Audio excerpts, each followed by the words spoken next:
Okay, we've done short-run Phillips curve with aggregate demand and short-run supply. Now we're going to look at the long-run Phillips curve, which, if you don't realize, it mirrors the long-run aggregate supply, which all these things, are kind of starting to shape up that way.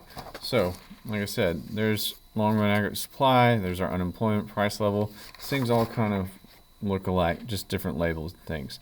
All right, so we need to understand the natural rate of unemployment in order to shift the long-run Phillips curve. So the natural rate of unemployment is frictional.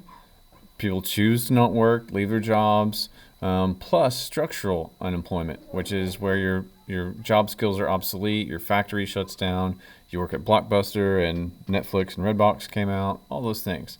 So I like to think of it like this because I'm visual. Natural rate of unemployment equals frictional plus structural.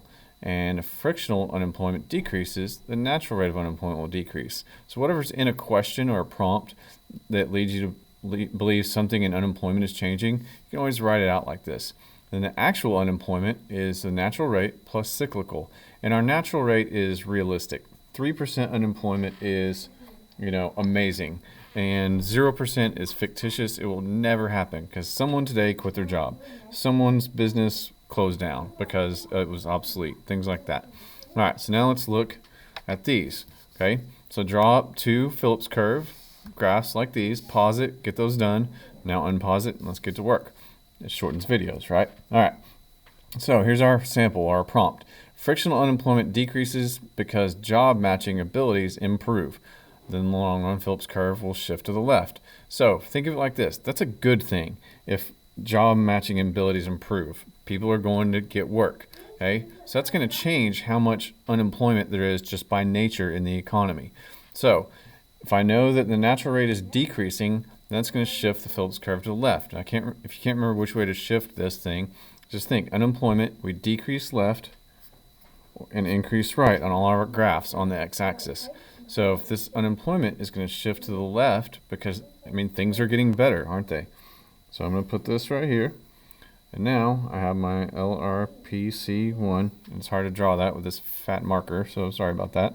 I have my arrow for the shift. Now, if I think about it, I have my new unemployment rate because that moved over. Unemployment is decreasing. That's a good thing. But unfortunately, what does it cause? A little bit of inflation. Because as people work, they're going to build stuff and use resources and cause inflation. So if we have a lower rate of our natural rate of unemployment that's less, there's going to be some inflation that's associated with it. All right, so now let's look over here. Let's shift this side. Bad joke, sorry. And the natural rate of unemployment increasing. So that means something bad is happening, right? So if there's an increase in structural unemployment because job skills become obsolete, then long-run Phillips curve would shift to the right. So once again, we shift increase right, decrease left. So if your skills become obsolete, people are having to go back to college, go get another degree, something to find a job that fits their skills. Okay, so we're going to shift this to the right. And we're going to have some more unemployment in the economy. Okay, so if people aren't making things, that's naturally going to cause the inflation rate to decrease. All right, so just think of it like this. Actual rate is natural rate plus cyclical, and if that changed, then opposite side equal sign would change that way. If natural rate goes up because structural goes up, I can use these little clues right here. Just when you're thinking, write stuff out that helps you visually to solve things, then go for it, okay? There's nothing wrong with marking up a multiple choice, okay?